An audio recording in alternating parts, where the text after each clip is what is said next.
अगला सवाल जो आप सबके फायदे में है, तो पंडित जी ये बताइए कि कैसे गायत्री मंत्र सुनने और इसके नियमित जाप से कारोबार में दिन दोगुना रात चौगुनी तरक्की मिलेगी, प्रमोशन होगा, आमदनी बढ़ेगी और खर्चा घटेगा। ये तो बड़ा क्षुद्र प्रश्न है।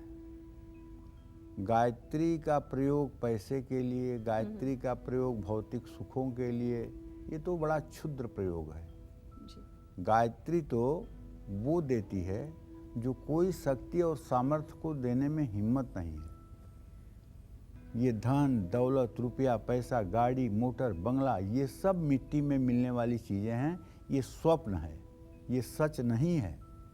आदमी के आंख बंद करते ही ये सारी चीज़ें उससे पृथक हो जाती हैं। जो आदमी के साथ जाता है, जो आत्मा के साथ जाता है, वो उसका धर्म और कर्म जाता है, और वो धर्म और कर्म गायत्री के द्वारा प्राप्त होता है।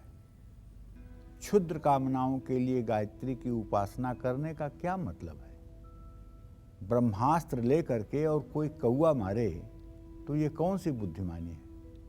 ब्रह्मास्त्र अगर है तो ब्रह्मास्त्र का प्रयोग ब्रह्मास्त्र की जगह पर ही करना चाहिए ना।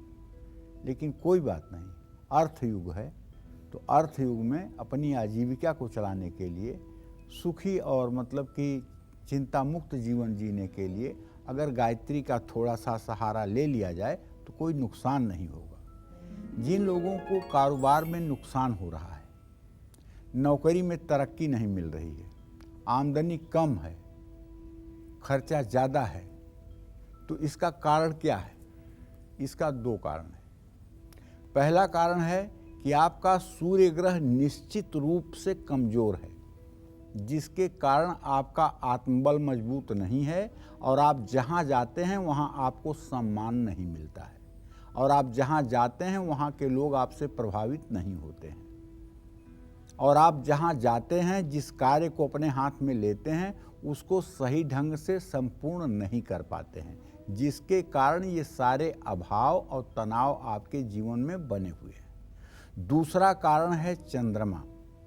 आप सही प्लानिंग नहीं कर पाते, योजनाओं का सही मूल्यांकन नहीं कर पाते, परिस्थितियों को सही ढंग से भांप नहीं पाते, भविष्य में आने वाली कठिनाइयों का अनुमान आपको नहीं होता है। इसलिए जब आप अपने रास्ते पर आगे बढ़ते हैं तो वो परेशानियां, वो विपदाएं आपको घेर लेती हैं, और जैसे अभिमन्यु चक्रव्यूह में मारा गया उसी तरह से आप हताश निराश होकर के और धराशायी हो जाते हैं। अगर आपके साथ भी ऐसा है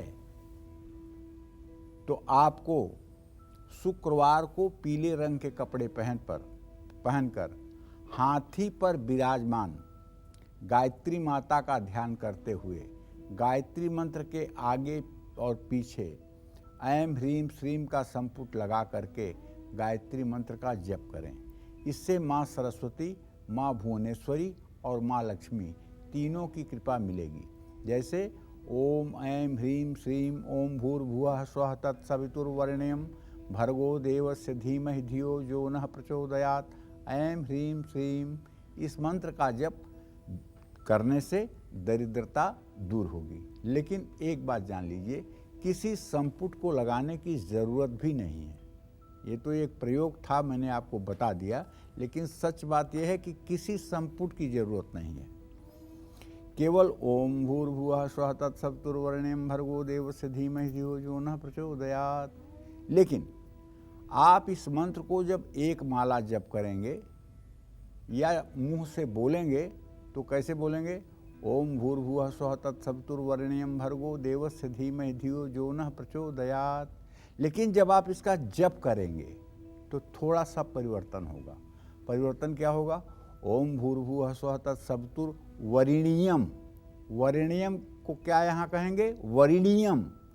एकारो जायते इकारः, ये ब्रह्म पुराण में लिखा हुआ है कि वरेण्यम का अनुष्ठान करने वाला ब्रह्म हत्या का दोषी होता है।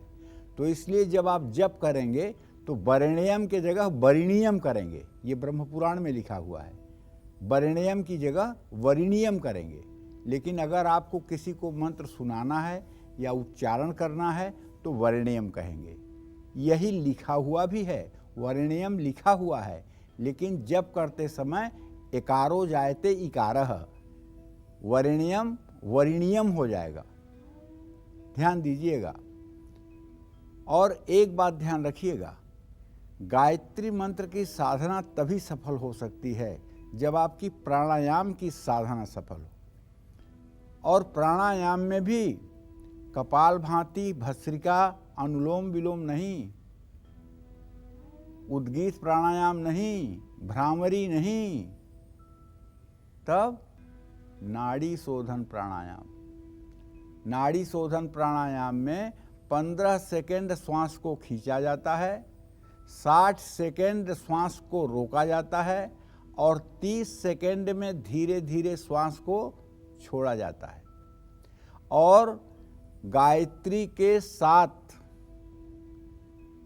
जो व्याहृतियां हैं उनके साथ गायत्री मंत्र का 9 आवृत्ति जप किया जाता है। 3 बार नाभि पर भगवान विष्णु का ध्यान करके, 3 बार हृदय पर भगवान ब्रह्मा का ध्यान करके और 3 बार त्रिकुटी पर भगवान शिव का ध्यान करके मंत्र का जप किया जाता है।